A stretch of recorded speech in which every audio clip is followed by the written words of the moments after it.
All right. Welcome to my guide to have effective comms in Splatoon. I use the word comms, it's short for communication, because it entails lots of different things. Mm. Okay. So, breaking it down into separate parts. First, why do we communicate? Like, what's our goal? What are we supposed to be communicating? Um, who needs to communicate what? When is the right time to communicate? And how do we actually communicate with each other? So the first part is why, and this part's pretty simple, self-explanatory, but just to give you the correct idea in your head, is there are four people playing the game. There are four different perspectives of the game, and we want to share as much information as possible between each other. So instead of like four people running around like solo queue, it's one coherent unit that's absorbing all the information through four different screens. As you can see from this image, there'll be different people looking at different things, having different information, and at the end of the day, that stamper and that shot can't see what the other person is looking at, and that's important information. Am I going to get flanked by one of these weapons if I go to fight the other weapon? Um, is there someone that stamper might be in danger of that squeezer behind them? What is the right decision for each person to make here? Well, it relies on gaining the information from everyone else. And again, one unit, one team shape. Remember, we were talking about earlier in our VOD reviews. So, what do we need to communicate? What are the actual aspects of the game? What are the relevant informations? And knowing what I should be saying is a huge part of this. So I like to split it up into two different sections, reactive and proactive. Reactive are also called callouts. This is when we see things in the game. This is what's happening in front of us that we're reacting to. Proactive are shot calls. This is when we tell our teammates what we want to do, what I want them to do, what we should all do together. As well as maybe some predictive things, trying to understand what the enemy are going to do, etc. Oh, So, what are the components that are in a Splatoon game that you guys would call out about? Like, what are the four main components? Go answer the question. Uh, Enemy locations. Okay, so one was enemy. Cool. specials. Well, that's enemies have specials, don't they? I guess, yeah. Uh, How Enemy expensive is gears. the Objective. Oh, objective. Okay, that's one. So we have the enemy, and you're talking about certain things that an enemy could have. The objective, the special, or I'm sorry, the specials, the gear, etc. But we said the enemies, right? We said the Right. objective. What other things are there? Mm, If there's enemies, then we have. Your own team. Yep, you have your own team. Um, and then kind of stemming off of your time. own team, who is on your team. I would say time goes under objective. That's just an aspect of the objective. But who is on your own team? Me and Yourself. three other people. Yeah, yourself. And then there's objective and then ourself. These are the components from each of our individual perspectives. And you guys were starting to list off the things that these different components might have, what they might share, what type of information comes with them. But these are the main components we can split the game into. Okay. So you were starting saying it. What type of information comes from each component? Let's start with the enemy and our ally team. Special Okay, gauge. specials, Mm, locations? positions, great. how many are alive? Okay, Sure, the count. What weapon are you? Mm, The What? gear. Sorry, what was that? Their I said gear. What weapon you could be using. All right, weapons, their gear. Okay, that's stuff maybe at the start of the game we might pick up on. Yeah. The current Mm. locations. All right, we said that. The positions. Yeah. HP. Sure, we can put that. You know, Mm. like their current status, right? Yeah.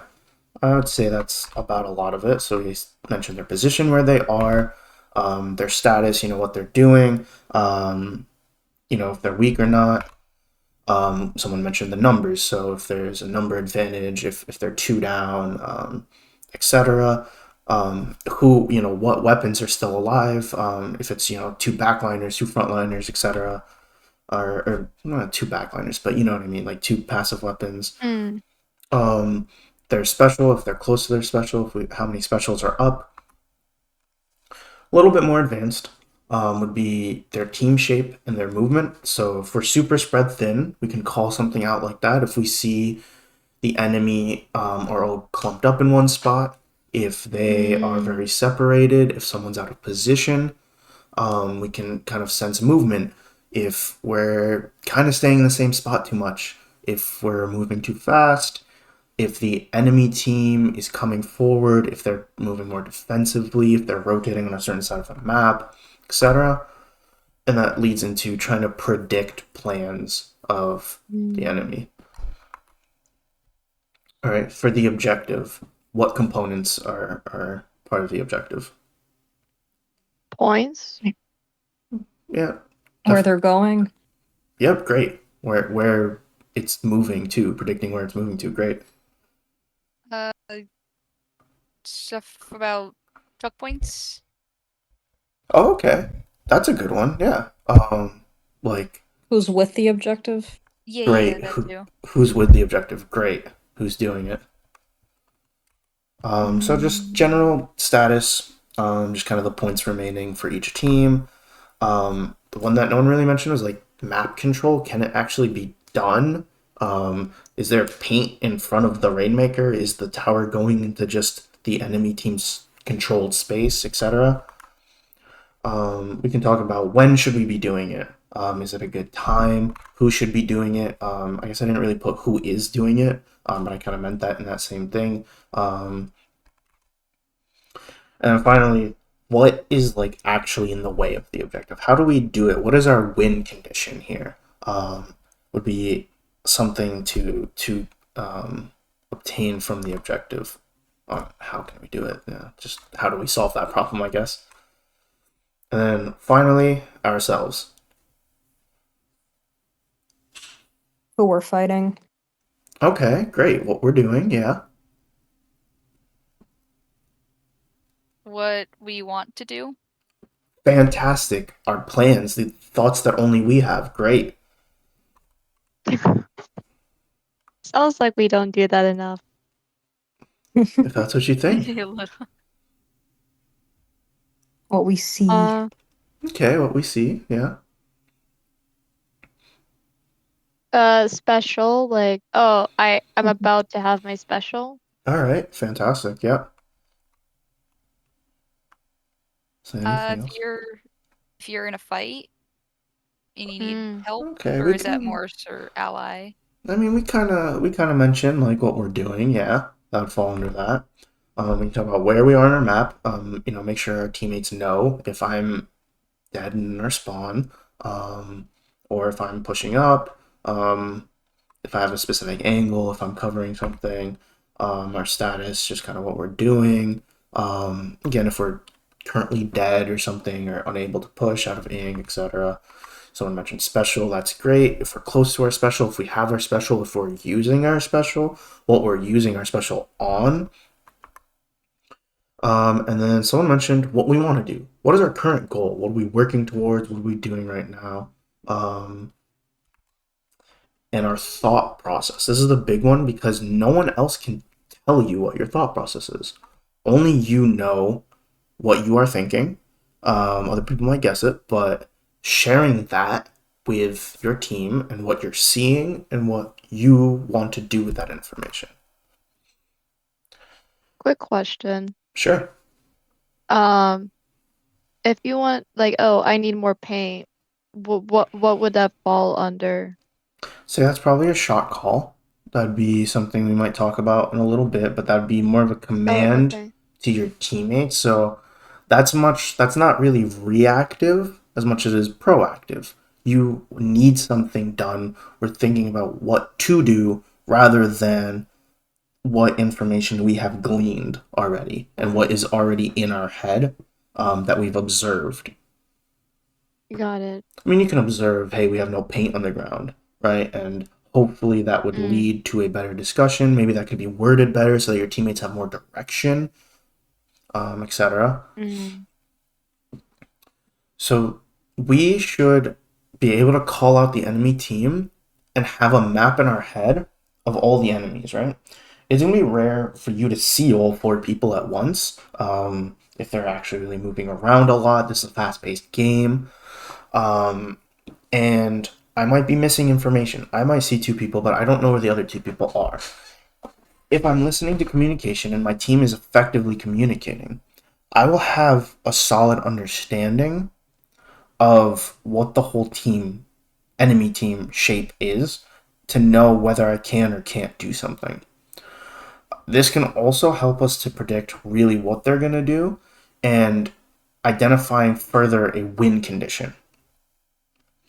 Finally, someone mentioned at some point, their gear, their weapons, and that will come at the beginning. And that relies more of our game knowledge, which I don't know if I've ever explained game knowledge, game understanding, and game sense. But I'm sorry, it wouldn't fall under our game knowledge. It would fall under our game understanding. So the knowledge would be, okay, we know what their comp is, we know what our comp is. The understanding of the game would be, okay, I now know how my weapon interacts with my team, interacts with their team, interacts both teams in general, and coming up with a plan from there on, understanding what it means, all that gear. What does it mean when they have Ninja Squid, right? Does that hint at what they're going to be playing like? What does it mean that they have more paint than we have? Does that mean we have to play a certain way, etc.? And for our ally team, we should have also a map of our teammates and understanding what they can do. If my teammates call out they're dead, right? If 2 people say that they're dead, and hopefully they'll tell me what they died to. First off, I should now know what type of decision I should make. Second, I should know what they can do. I shouldn't call for a team push in that case, and shot call certain things. I shouldn't make certain decisions because I have a map in my head of my teammates and understand what is going on with them. If you go down and not tell someone, yes, it is kind of at a basic point where like you should just be able to look at the UI and see. However, in the middle of a fight, that might be hard. In the middle of all of the information, this game has so much information going on. It's very, very difficult. Furthermore, if your teammates are in certain positions where they're able to push, if they're far away from you, if they're doing something, do they have their specials? Do they not have their specials? Is this something that our comp can do? If we call, hey, go for the pop, and the other team has 4 lethal bombs and object shredder, maybe that wasn't a great call. We need to know what our teammates are and have that information. And your teammates need that information from you as well. And then when we do those types of shot calls, we want to give our team time to respond to the shot call, and we want to make sure that we're listening to everything that they give us. That way we can all make the best decisions. Finally, for ourselves, no one should ever have to guess what anyone is doing. I shouldn't have to guess what you're doing, what you want to do, what you're thinking. Everyone should know everyone else's thoughts, as long as they're relevant thoughts, and hopefully you're thinking relevant thoughts throughout the game. Shouldn't really just go in and, I shouldn't have a teammate where I have no idea if they're going to just push in randomly or not. I have no idea about my teammate that's just going to back up without saying anything and ditch the fight, abandon the fight, go for a flank without telling me, just use their special haphazardly. we want to give everyone our information, listen to each other, and then know our each individual thought process and what we're going to be doing. That being said, give a little bit of buffer time for each person. And this is for shot calls, not this is for proactive callouts, not reactive callouts. When we react to something, we want to call it immediately. However, when we're asking for something, giving a little bit of time, telling them what you want to do rather than I'm just doing this. A great shot call isn't going to just be like, help me fight now. It's going to be, let's go fight this people with this special. Do this, then do that. It's not going to be, I'm in, help me. Right? It's not gonna be back up when 3 people are committed to a fight already, right? And for the objective, a lot of this is going to be shot calling, just kind of coming up, how do we want to do the objective? Who should be doing it? These could be things on the fly, who picks up the Rainmaker, swapping with Tower, what specials you're going to use to stop the push, what specials you want to get in order to start pushing, what you have to wait for. Again, this is about win condition, lots of game sense, knowing what's going on in the game, and like not just knowing it, but understanding what it means, and that's what gives you game sense. So just knowing map control, positions, power positions you need your team to get to, what your team's advantages are, what the other team's disadvantages are, and vice versa, etc.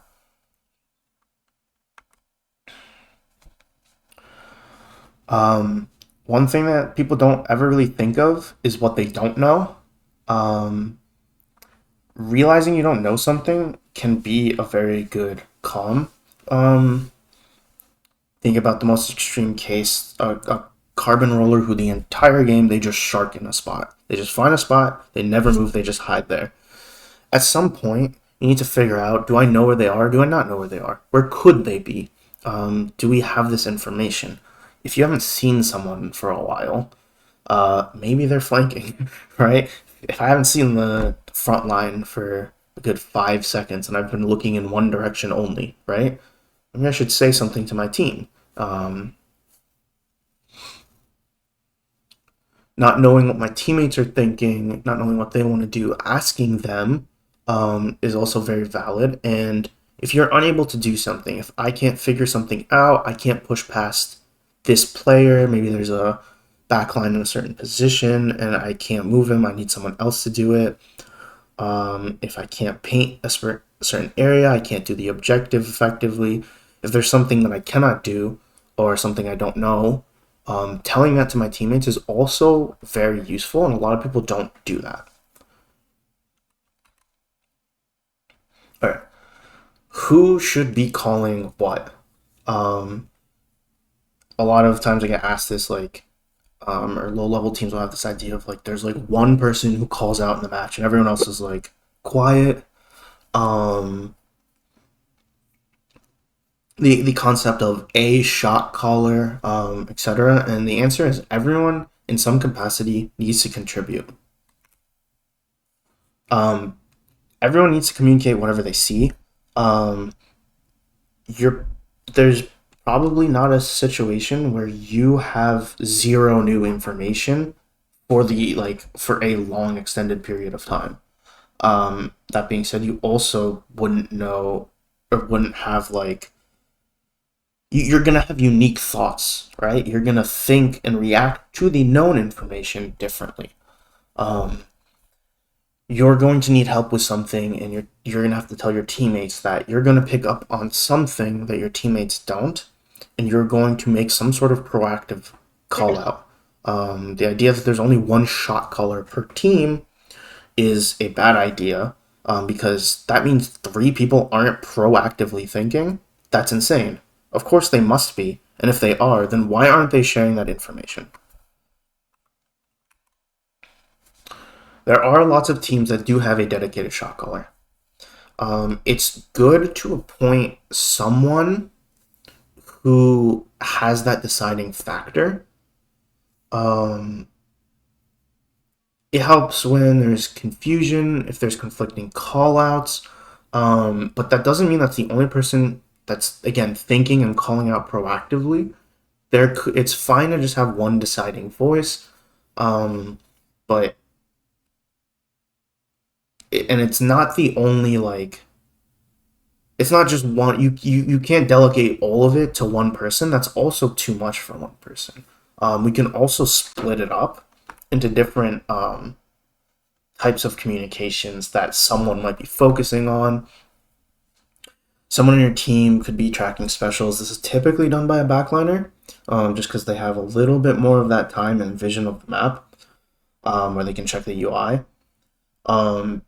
This goes for both your team and the other team. You'll be tracking the enemy's specials and making decisions for what your team should do based on that, as well as your own team, maybe coordinating specials. But again, this doesn't have to be one person. It's just if someone is focusing on it, and this is going to be fluid. This is going to be changing probably throughout the match who's doing it, because everyone needs to do it. However, the idea of a commanding voice for it is fine. Calling a target, whoever starts a fight, typically an aggro, will probably, call out where they want to fight, who they're looking at, who the team needs to kill first, etc. Who's doing the objective, calling out.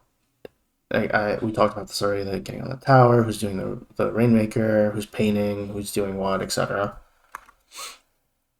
Who's got clams, jump to who, push in when, etc. And then the general in-game lead is what most people kind of view as the typical shot caller, but again, it's such a narrow view and a very limiting view. However, there can be a general in-game lead that will dictate how the team as a whole will move and act. This will be things like regrouping, pushing, waiting, etc. There's also someone outside of the game, presumably, that will help resolve decisions about what comps to run, what to do on what map, just kind of out of the game not out of the game strategies, but outside of the game discussions about strategies of what to apply in the game. This will happen. It needs to also happen on the fly. Like, yes, you can have meetings about this with your team and discussion about this before. However, just like in between matches, adapting to the other team's comps and strategies and whatever map mode is presented to you with whatever comp you have, etc. And then what is that text? Is that just default text? Okay, I guess something I copy and pasted didn't go in there. Sorry about that. Just tracking the enemy team's positions. Keeping that map. If one person wants to do it, everyone needs to contribute to this one. I probably debated deleting this one. Oops, my bad. That's why it's like that. If someone is spending a little bit more time building a mental map for everyone because someone else is doing something or doesn't have sight lines, and again, this will be something like anchors will do a lot. Again, they see a lot, and they could kind of call out like 2 right, 1 left, 1 mid, just like real quickly building that map. All right. When should we be calling out these things that we know we could call out? We want to make sure that the information is relevant at that time, and if it hasn't already been called out. She's actually like so loud. Sorry. So we want to convey relevant information when it's needed to be conveyed. So consider if your team needs to know. Oh, I'm gonna mute actually because that's so loud in my ears. I don't know why that's so loud in my ears. I think it's probably like not even loud for them because they're just like watching something, but it's so loud to me. Okay. No, it's because I haven't turned up 200%. Oops. Okay, sorry. conveying new information when it's needed. If your team already knows something, if someone's already called it out, don't call it out again immediately after. It's gonna happen where it's like two people just start saying something at the same time, but like it'll be a sign of not listening to each other, especially if we're calling repeat information. That information will also get stale at some point. But if you're just calling out the same thing, like there's just a charger on left, there's a charger on left, there's a charger on left, it it might be just like your teammates can't do anything about it, or they've already heard it and they have nothing to respond with, and you're just kind of cluttering the information. There's also some information that's just kind of not useful. I don't need to know every little update about yourself. I don't need to know every little update about a specific enemy. There's certain things like if this isn't the time to focus on the objective, maybe we don't have to bring something up about the objective, right? If we're in the middle of the fight, it doesn't really not matter about calling out that zone is, I don't know, almost neutralized or something like that. We win the fight first, and then we can focus on that. This information isn't currently relevant. All right. So let's say that someone is on the other team's snipe, and they're doing nothing. They're just sitting there and chucking splat bombs at you, while your team is fighting in mid. Someone on your team calls out a flank. One of your other teammates is talking about using specials to break out a neutral. Should you call out the person on snipe that's just throwing bombs to you? Or should you say something specifically, like answer one of your teammates who are talking about the flank or the special? I would probably pull out and then talk. Okay, so you're saying you just like try to just leave the bombs, like get away from them and just ignore it. Not ignore it. I would call it out, but engaging by myself probably isn't optimal. Well, I'm not talking about engaging it. I'm just talking about should you call out at this specific moment when your teammate is talking about a flank and your other teammate's asking who's close to special. Should you just call out there's someone on snipe bombing you? I don't know. Probably not. I would also say no. Okay. 'Cause I feel like Yeah, go ahead. it's like if I guess it kind of depends on the bomb, but if it's like they're all the way over on snipe and there's like a flank actively going on, you might want to pay attention to that first if you're trying to get mid. All right. And Great. then if someone's asking for special, like let's say, oh, is somebody close to Zuka? Then like somebody's close to Zuka, then maybe you would call out the person on snipe, and then they could just Zuka them or something, and then it'd be there you go. Okay. So you're going along the lines of priorities, right? That's great. Right, Prioritizing one thing over the other, and that's great. So I would say you're probably right. You really shouldn't. If that person's in an irrelevant position in the map and not really doing much, and there's more pressing info that is needed, you're only one person. You can only say so many words at the one specific time, right? You can only speak so fast, right? Answer your teammate. Say go look at the flank. Try not to call out over your teammates.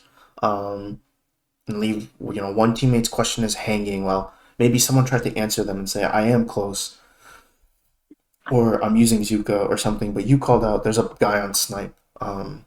Maybe someone didn't hear the call out about the flank because you were calling out something that's not useful, right? That information is not that useful.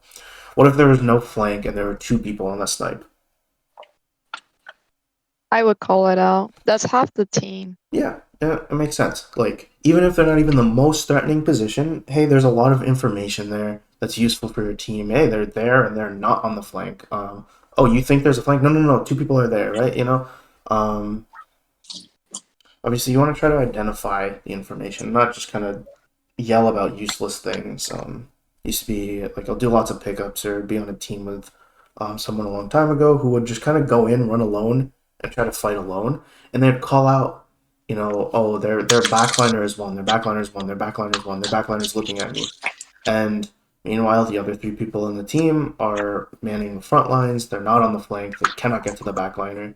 We're trying to discuss how to get a special to get to the backliner, etc. There's people fighting us. We're trying to do the objective, etc. And there's just information that we can't do anything about that's cluttering our comms, and we don't want to do that. We don't want to just shout random information the second we get it. We want to at least be somewhat mindful and give relevant information and make sure that it wasn't already called out. Mm. All right, tilting is not good. Tilt, very, very bad. I understand that this game is annoying. There are certain things that happen. Shouting out that you're angry, shouting out that someone has no skill because they killed you with a skillless weapon, calling out just lag, screaming, and not just that, like random just talking in the match, just kind of like weird narration, random like jokes, just kind of yapping in the middle of the match, clutters comms. There is so much information, and we really need to convey that, and we don't need all the we don't need the side conversations. You are the yapper. Does the link work? If I click on it, it does. I was about to ask if that was a real thumbnail. So don't be like him. Don't just randomly scream like this guy. Are you fucking serious? That would be very disruptive in a scrim. Don't do that. We don't need that at all, right? I would laugh. All right, and then finally, and this is like the biggest part of it, how do we call out? How do we actually relay this information properly? All right. So we use standardized kind of call outs. We use directions. We use objects, and we do that. Bless you. And we do that to describe the locations of what's going on. We have to be very clear in our speaking. We have to make it short and sweet, and it has to get the point across. And a lot of times, less can be more. So first, call-out sheets. There are universal call-outs for most positions. We use these sheets, we write them down, we look at them. And we do this so that we have an idea of how to describe the map. They are supposed to be simple. They're supposed to be as easy to say as possible.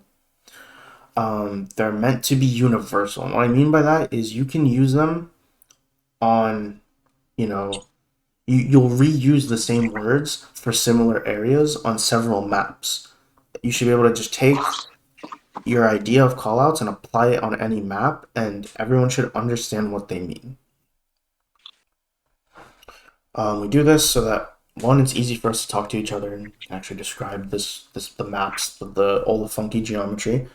The community as a whole does it so that way when we play with new people, we can actually talk to each other. I can describe something to my teammate very quickly, and they will instantly understand it.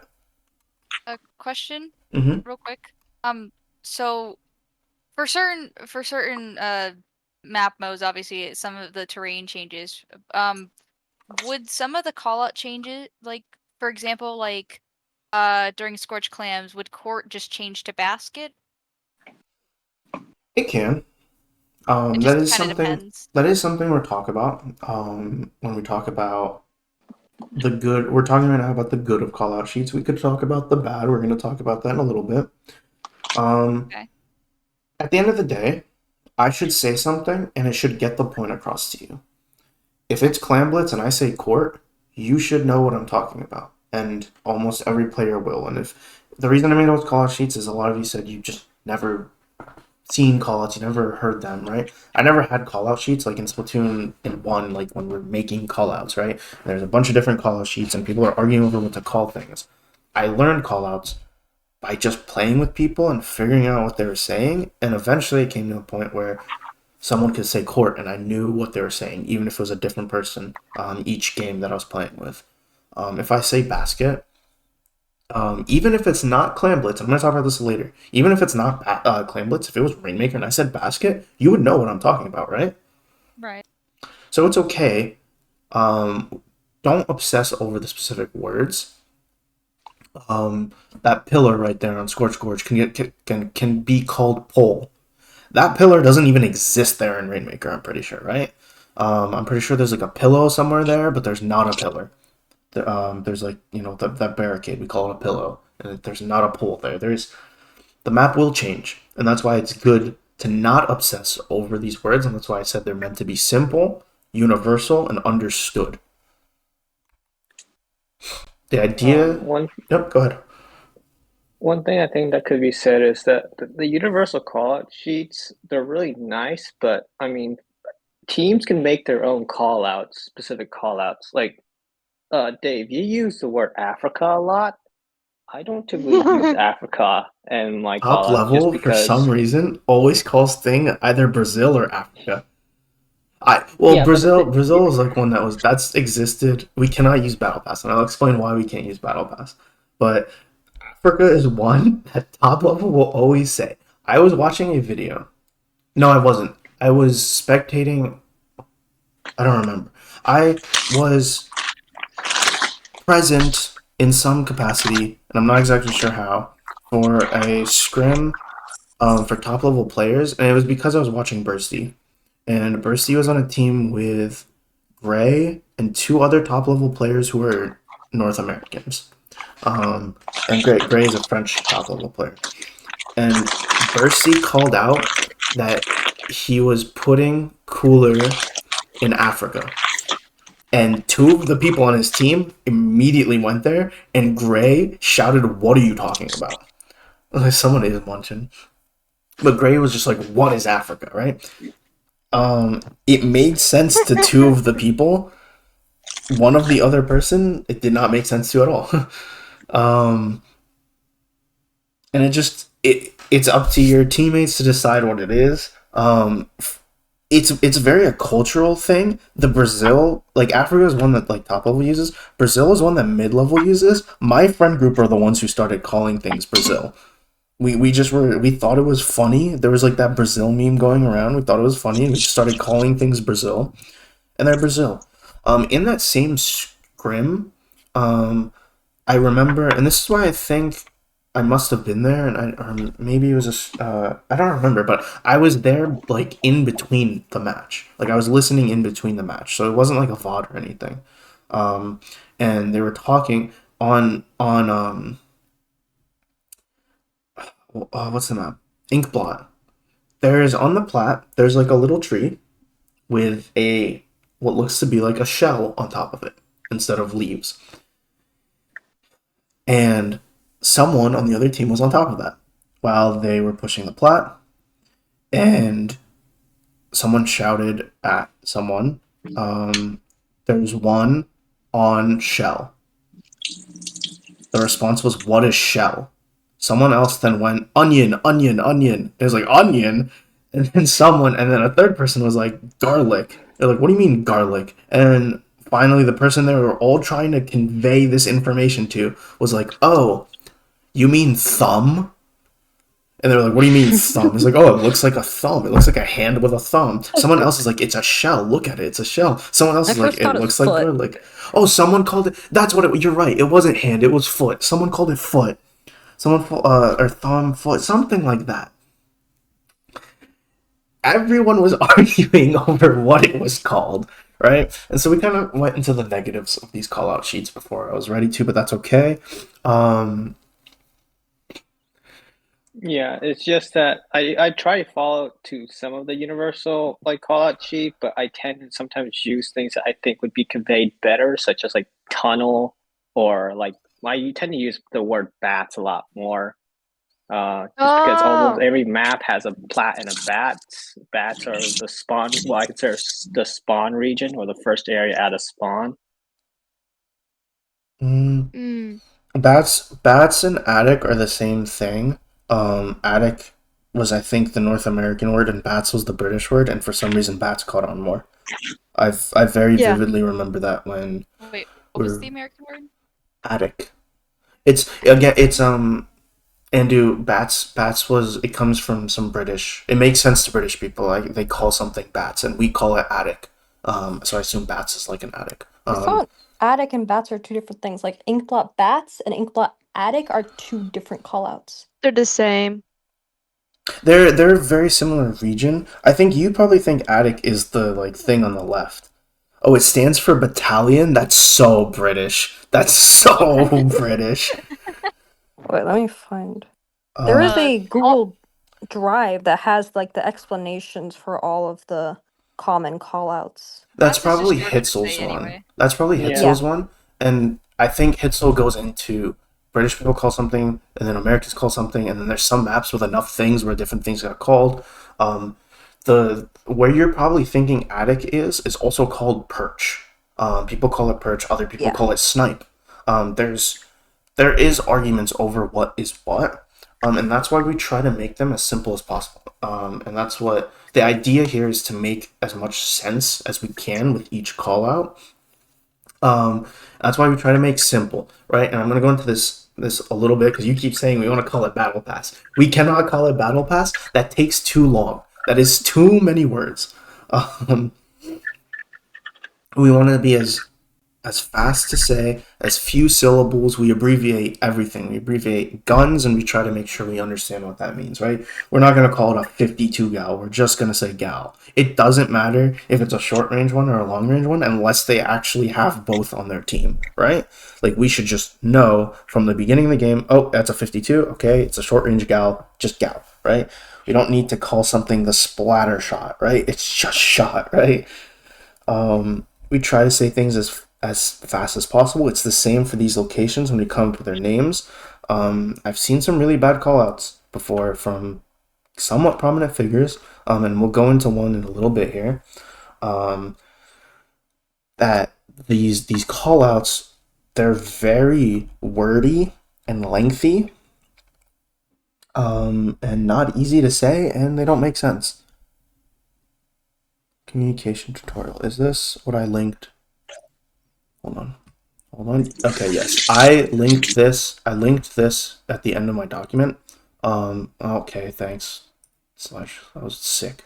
I actually linked that at the end of my document. I read through it again. So FLC used to coach me. So a lot of what I'm going off of is me having extracted this from his coaching. And then he wrote a document, and I read through the document again recently, and I posted it. In fact, I actually quote that document more than once in here, and one of them I just straight up write as a quote. So yeah, I know exactly what we're talking about, Vice. And one of the points he has is that they're meant to be simple and general and just universal. That I could say some of these words on any map and you'll know what I mean, right? The reason we do that is we don't want to learn 20 different maps. We don't want to learn something Nuggy was talking about. If we get too specific, right? If we get too specific in some of our callouts that we write down, it will change depending on if it's Clan Blitz, if it's Rainmaker, if it's zones. The map changes. Are we really going to learn, how many maps are in this game? 20? Are we going to learn 20 maps, and then so many of them have variants? We're going to learn like 60 versions of the callouts? We're going to sit here studying? No, we don't want to do that. Let's go over some of the common callouts that are universal. Spawn, self-explanatory, is an inaccessible area where you spawn in.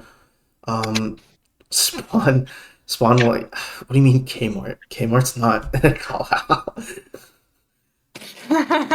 Yeah. Spawn. The ocean. Yeah, water.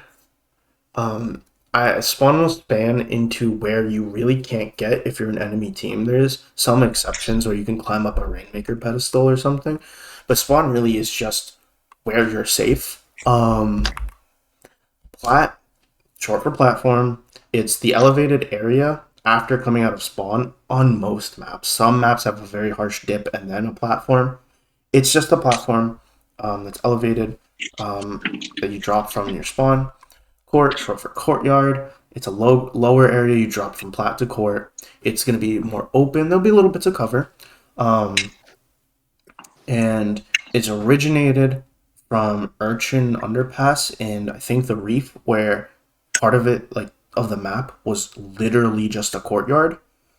Oh, I'm not sure if you heard Nuggy because you said you were going to be RB, but I was talking about we don't want to have our callouts be too specific when we write them down on the callout sheet because, as you said before, it might change from Rainmaker to tower control. There might be certain geometry that changes. Certain aspects of the map might disappear. There's certain routes on lots of maps where the entire route is just gone.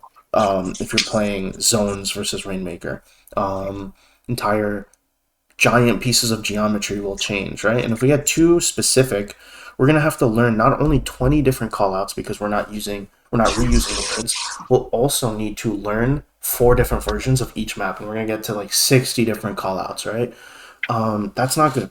We don't want to do that. So we want to be as universal as possible, generic, simple, understood, and we're going through them right now over the common ones and how they're applied.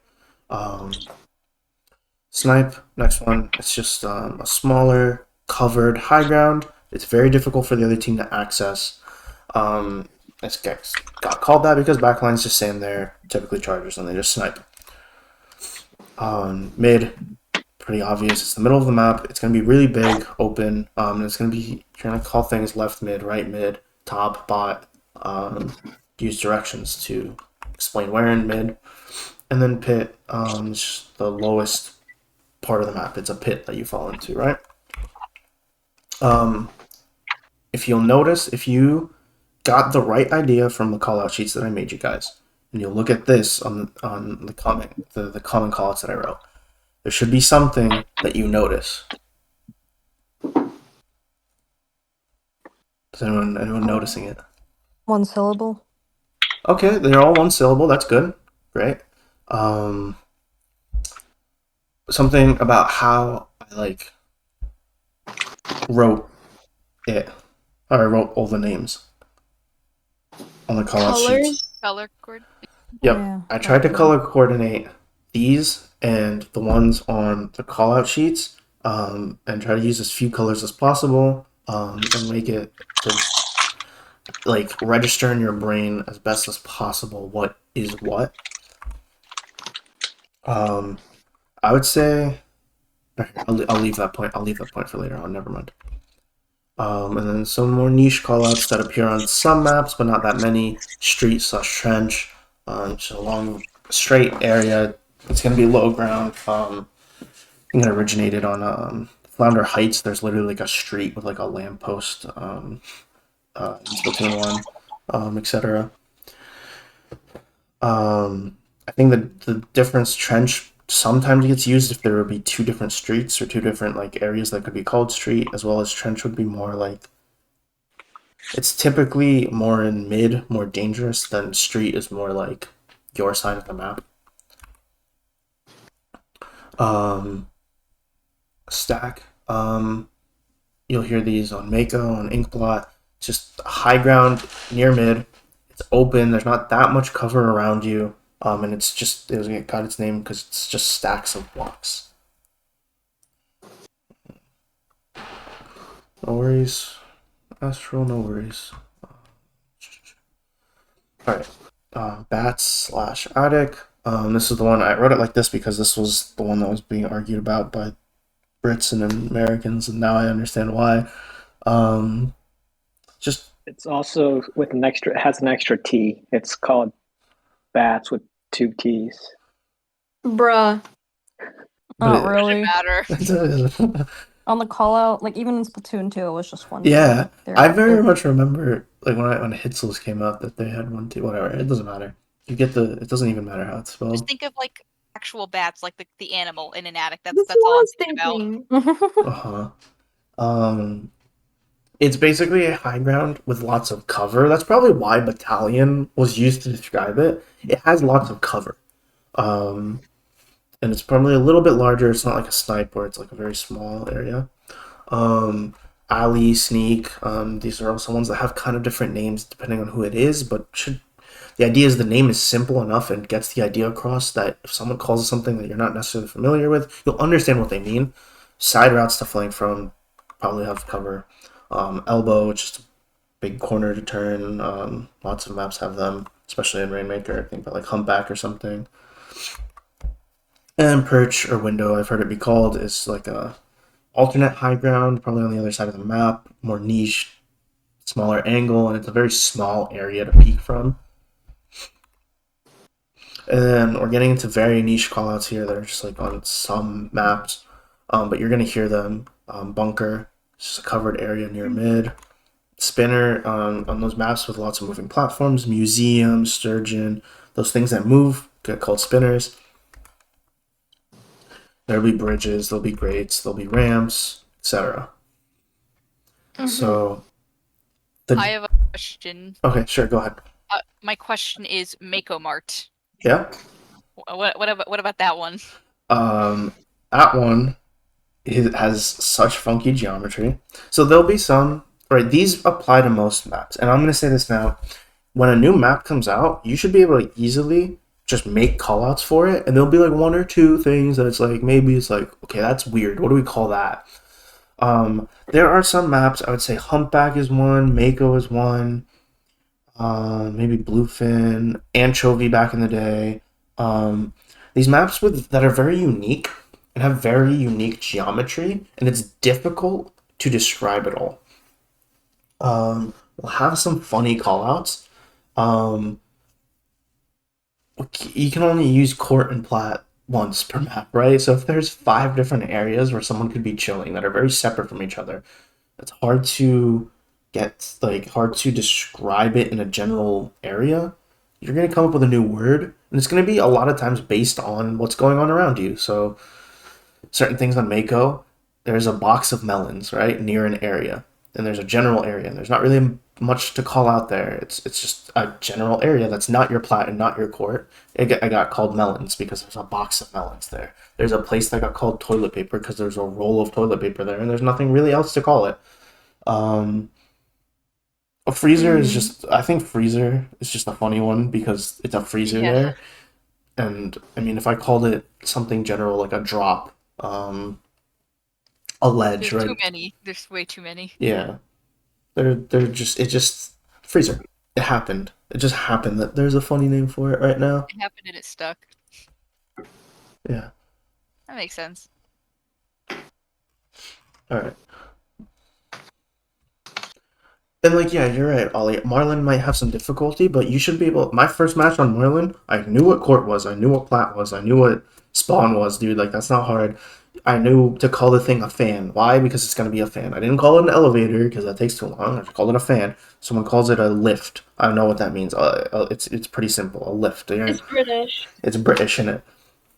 Yeah, just- lift is British for the elevator. Yeah, you these simple words that you can call it that you'll know what it means. It's fast to say. Someone can say something different than me. I'll know what they mean. I can say something different. They'll know what I mean. Because I have this understanding of the universal general callouts. These types of things I could say, etc. All right. So we touched on this. We touched on this earlier. But I want to really dive into it. The dangers of callouts, right? Excuse me. So I'm just gonna ask you guys. So this is one that this is a person that a lot of low level players look up to. We might have been mentioning him earlier. I don't exactly remember if someone was thinking of this. And this was one that a lot of people like adopted. This isn't the worst one I've seen. But it's not that great. What would you say the issue is with this list of callouts? Lots of words that I did not see prior. So many I words. feel like it's like too much. Too Like, many no words. one's gonna memorize that. It's crowded. Crowded. What do you mean by that? It's like there's like okay, so you go from spawn and immediately there's just summit, street, bats, court, cliff. There's everything just in your face. Oh. So if I was here. Like street is warranted. That's warranted. Court, that's fine. I don't know if you need summit there though, and cliff could just be called like snipe or something. Or well, I guess no, that's snipe over there. But just like, I don't feel like you need to put cliff there or summit. You just say, oh, they're in bats or they're right next to spawn or something. There's so many that by the time you call out one area, they'd probably be in a different area. Yeah. Fantastic. If you substrafe from here to here versus here to there versus here to there, just a substrafe or a squid roll, you would be in a different spot and your callout would change. And movement in this game is really fast. That's why we try to be general. That's why sometimes you guys are like, hey, is this like area have like a specific callout? I was like, you can. But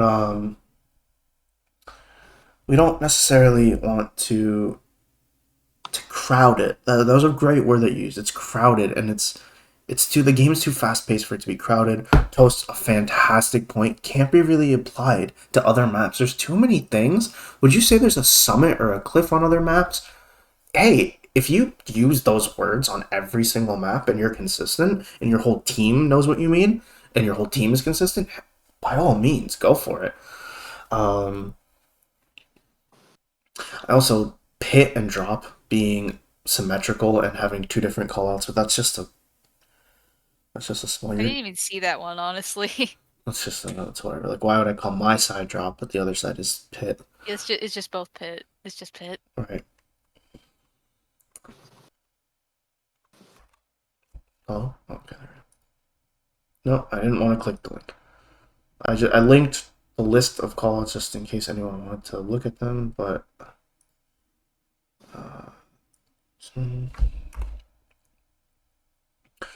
and then expanding off the previous one, if you can tell me the issue. Now, this is the reason I bring up a second one, and Toast kind of spoiled it already, but the reason I bring up another one from this person is it's the same person using the callouts again. Can you tell me the issue? Scaffold and what the hell? Okay, scaff is kind of not many people would know what I'm trying to say, and scaffold is too long. Yeah, and spools. I know what a spool is, but like, just call it a box if you need. Just say box. All right, very very too specific much. to this map. Are there spools on any other map? No. No. Did you notice how a lot of words from the previous map were not used on this map? Uh-huh. I don't know what a spool is. It's like a spool of thread. Like, you know the little thing they wrap the thread around? It's like a little wheel. Oh. One of those things. Also, Maybe sponge is somebody- unnecessary. Sponges may be a little unnecessary. Hey, that one is specific, right? So why am I sending you, like, making you learn that one? On some maps, it might not even be there, right? Gay and bridge is the same thing. Oh, what is cut? I just noticed that. I don't know what cut is. Cut is actually one that used to be used a lot. Really? However, it was not used like this. Cut was used as a flank. If any of you guys played Splatoon, Manta Maria has a cut. People used to call it a cut. Now people don't call it that anymore. People call it a sneak. It's the left flank. People call it a cut. Sneaky. I think the word is short for shortcut. Yeah, it is. Shortcut for shortcut. Yeah. There was a map. I mean, Splatoon 1 Flounder Heights had a really good cut because it's straight. There's that right tunnel, but that's only on Splatoon 1 Flounder Heights. Yeah. Right. And then there is one in Splatoon 2. What is that map? It's just a square. Oh, it's Gobi? No. Oh man. A square in Splatoon 2? Okay, in your snipe, to your left there's a giant wall and then there's a you mean, block.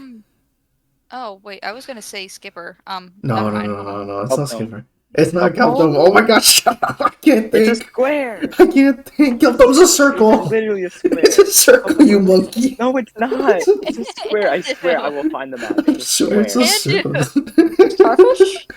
It's a dome! No, it's it's not. called a dome! It's not starfish. I'm gonna die. I can't think. You said from What 2? are the two maps that are Okay, missing? there's like Map- water. There's water on all the sides. The tower at some point would go over water. Snapper? Oh, Snapper. Snapper. Snapper, Snap. yeah. Okay. This is so stupid. Snapper had a cut. It was the block on the left that you can Okay, jump yeah. over to go to the cut that takes you on that uninkable that Yeah. tarp. Oh, yeah. Yep. So Yep. cut used to be used. It's a shortcut. This is not a shortcut. What is this? The only shoot, thing that's it's a like square. unique, the only unique call out on here that's warranted is Fight Club because everybody knows Fight Club.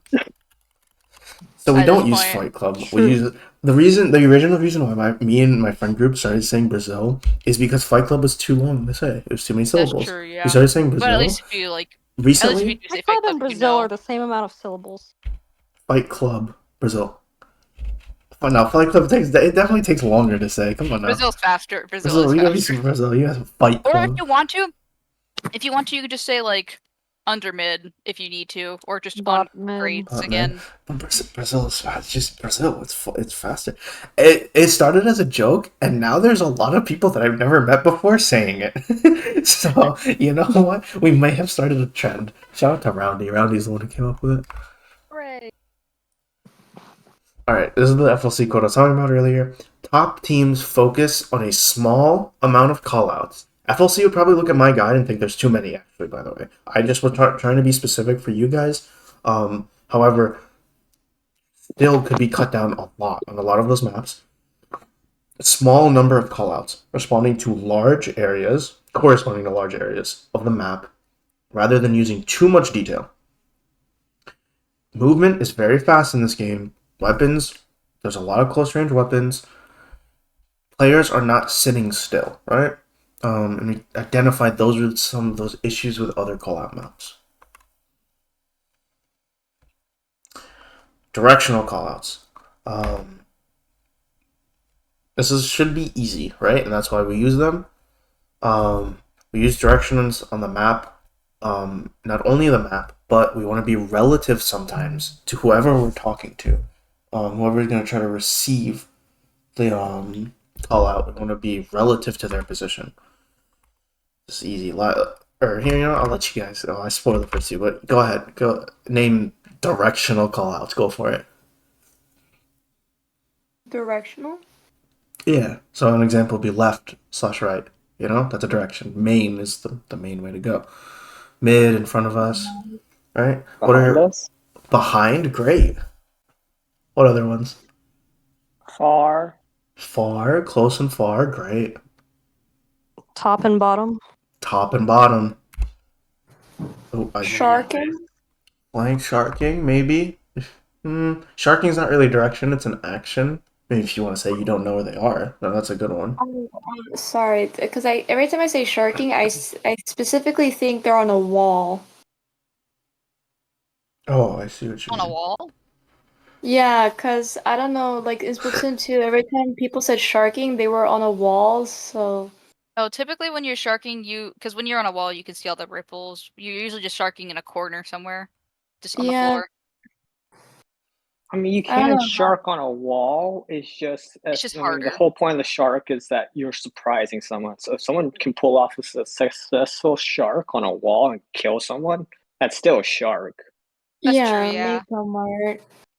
Toast, you said a good one. Under. You could use that instead of below. I just jump. What about enemy? So how would you say like wall, like I just say he's on the wall. Yeah, just wall. wall? Oh, wall. Would that be considered directional or just location? Yeah, I mean, the wall is still a little bit more of a location, but we can use directions to make it easier, right? And there's a lot of people who don't even bother with certain callouts and will just use directions to describe what they're thinking. And top level, you use this a lot in conjunction with understood callouts. All right, we want to keep them relative. Don't be afraid to say your teammates' names, calling out teammate behind you, on your right, our left. As a team, if something is on our top left, right, might not necessarily be the top left most part of the map, but if it's on their top left, you can say top left. Behind us, near us, etc. As well as combined directions, obviously. Use all these things in conjunctions, top, left, bottom, mid, close, main, right flank, etc. We can also use the geometry on each map to be more specific. Maps will have lots of poles, uninkable surfaces like glass, ramps, grates, tarps, rails, etc. Other geometry could be pillows, sponges, blocks. There's signs on different maps. There's chokes, if you want to call something a choke. Various different walls. There's another one. There's ledges. There's drops. There's so many different words we can use that get the point across. Describing the map around someone rather than like too trying to get too specific into certain words for callouts when we could just describe the map. It took me this long to realize that's what pillows are. I just say bumper. Bumper. That's They do look like pillows, yeah. bumper's fine too. Because whenever people say pillow, I'm like, what the hell? I What are you call them talking about? balloons. I call them balloons. Kinda, I see it, yeah. We can also use the objective as a great way. There was lots of callouts that I was like, everyone just calls this right check, even if it's not Rainmaker. The one I was thinking about the most was Undertow. Everyone just calls it right check. You know where the right check is. I don't even have to pull up a map. You know where the right check is. Everyone knows where the right check is. You can call out on goal. That's one that gets used a lot on, let's say, like maybe ink blot. People call it goal. See ya, Toast. Things like that. As well as using pings. If you need to use your ouch this way, where your bombs are, special locations, oh, they're on the cooler, etc. It's okay, but there's better words we can be using. We're getting really niche here, but these are all options we have to describe the locations around us that we can be using. And remember, it doesn't actually have to be on the mode. It could be on different modes. Like if there's the goal for Clan Blitz, like if you say on basket when you're not near the basket, or like it's like a zones map, but it's like that's where the basket is. You call basket. Like people know what you mean. All right, responding to callouts. It can be okay to acknowledge a callout. However, there's better options. You can say heard, okay, whatever. But what's better is follow up information, telling them like going or pushing with that, coming, can't, backing up, etc. Reacting with more information is always better and clearer for the comms. And you should get to a point where if I call something out, I should know what my teammate's going to do with that information, or at the very least trust them to make the right decision. And we should all just know what we're going to do. And that comes with time, that comes with practice. And that sometimes, now that we have an understanding of each other, we don't have to communicate as many things. And that opens for new call outs and conversations. I forgot something.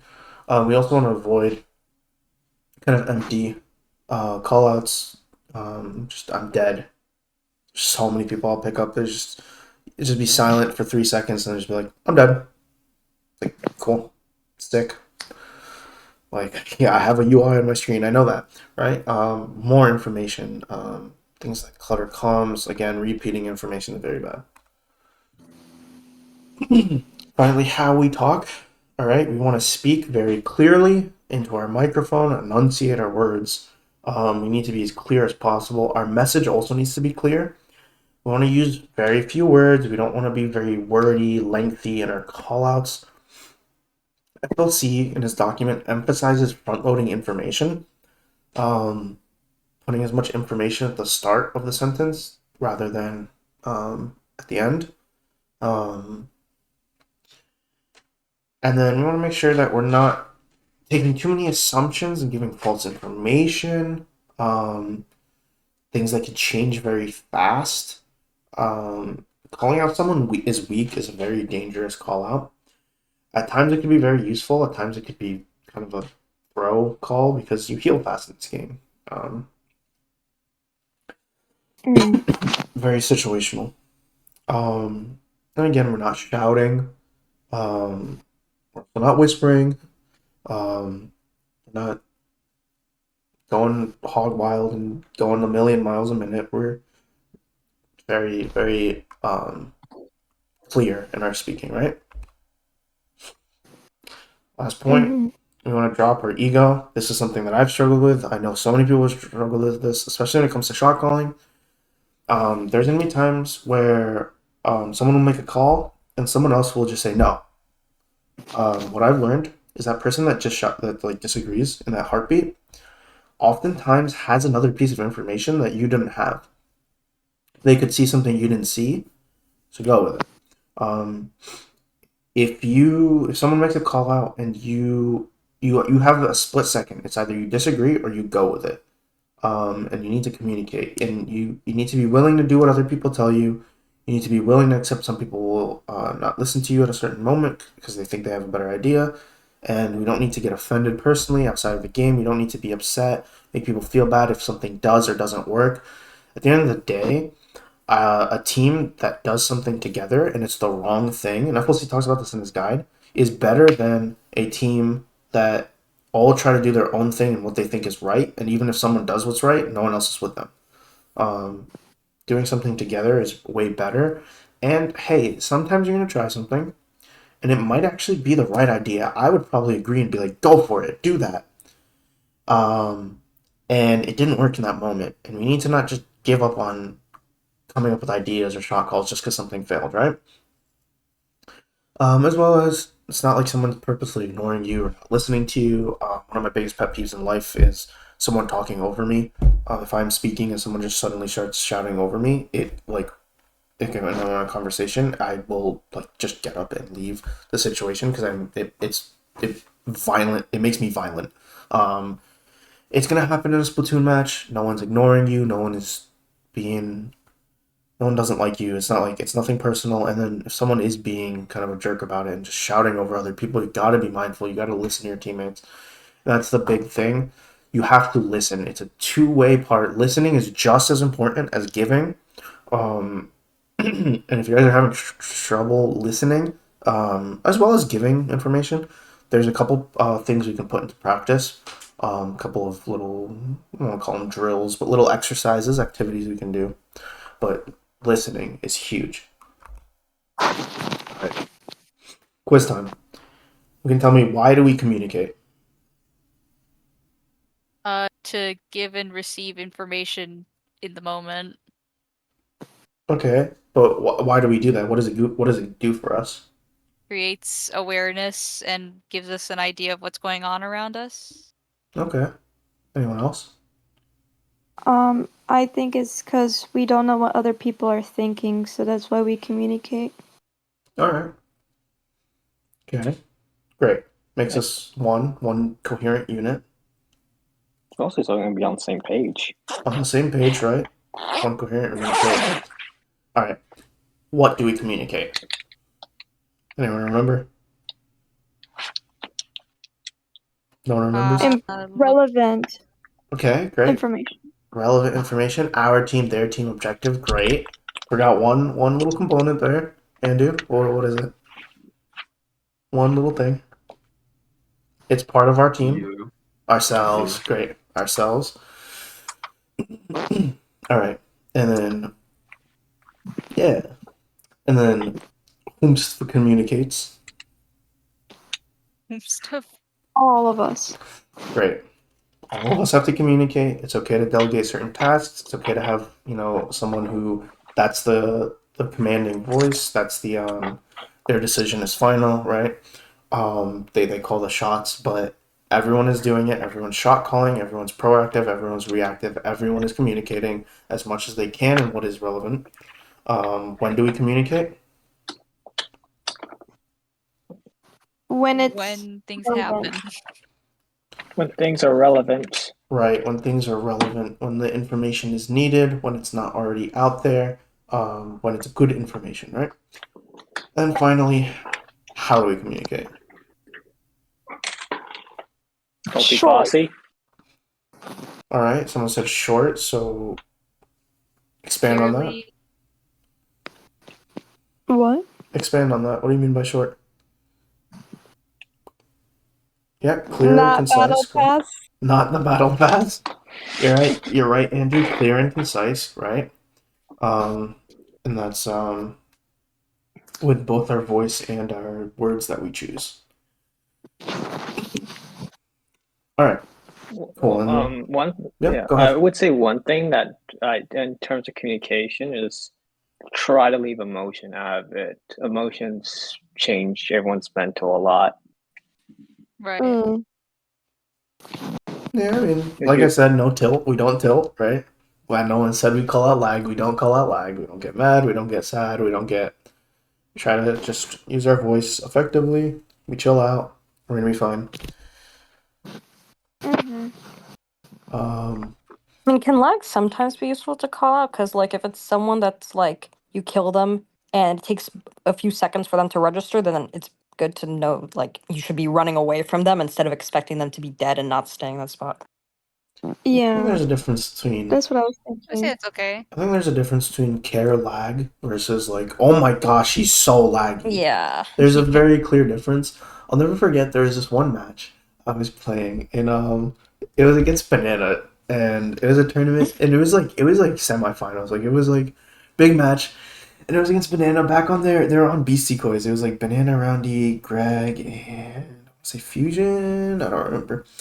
And Banana Pops, like they were playing Sploosh and they were lagging like crazy, and I saw them lagging, and I was just like, "What is going on over there?" But I was like, "I don't want to say anything," and they pop Hammer, and I yell out, "Careful, it's laggy." Someone says, "Oh, Hammer," and I said, "Careful, it's laggy," and no one heeded what I said, and everyone went to go fight it, and it just froze, stood there, and just teleported and slammed them. And I was like, I told you, Oh I my told you, god. I told you, I told you, right? That's what happens when you pick up Sploosh.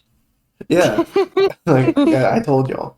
And they thought that I was tilt coming. They thought I was just tilting, and they didn't listen to me because they're like, dude, I thought you were just annoyed it killed you. I was like, no, I like it. I was trying to warn you. It's not human. It's Super Saiyan. Right. So basically, if we word it instead of like, oh, that person's so laggy, bad, but if we say careful, they're laggy, like, or a specific person, like, let's say careful ends up is laggy, then that's fine. Yeah, as long as it's short and people know to watch out, like there's some like I sometimes say there's lag, just play careful. That's all I say, Right. really. yeah. At the end of the day, you can't do too much about lag. Someone's internet's blowing up. Someone's lives far away from Right. me, from you. Some yeah. Yeah. I mean, you're not wrong. Sometimes I call Blaster the anti-lag weapon because I have so much, like, the AoE is very forgiving Mm-hmm. for lag. Hmm. All right, that's really it. Oh, monkey! Monkey. If there's more questions you guys have, let me know now. What is Gaming Sense Zero supposed to That's how you mean? write a year. That's how you abbreviate a year. So you've been gaming since the beginning of time, the No, that's how beginning you of That's abbreviate a 2000. year. That's 2000. 2000, That's 2000. 2000. Have you That's really never 2000. seen a year get abbreviated? No. What? What? This is my first time. Never? Whatever. Not with the, what is that, apostrophe? Yeah. It's like Yeah, you know how like Yeah, you're the like class of 27. Like if you're graduating in 2027, it's class yeah. of apostrophe 27. It's Yeah, redundant to both put of you 22. assume I did anything for my graduation. oh, I Unlucky. didn't show up to my graduation. Like, I don't know. All right. I want you guys to be putting these types of concepts in practice later today for the in-house scrim, and then I want, if you guys are still struggling, there's a couple of exercises you can do. One that FLC made me do one time, made my team do, is we take turns being mute, and so there's only one person calling out, and everyone else is muted. Everyone who's muted, Classic. you're focusing on listening and your decision making based on the information you're receiving, and the person who's not muted, you're right, it has pressure on them. They have pressure to actually figure out get effective. Yep, to figure out their columns. You guys can rotate around doing that. There's some other things you can try. If you guys want to split certain tasks and delegate certain tasks and rotate who calls out what, if that helps you, there's other things we can try. But those are some ideas for improvement. Yeah.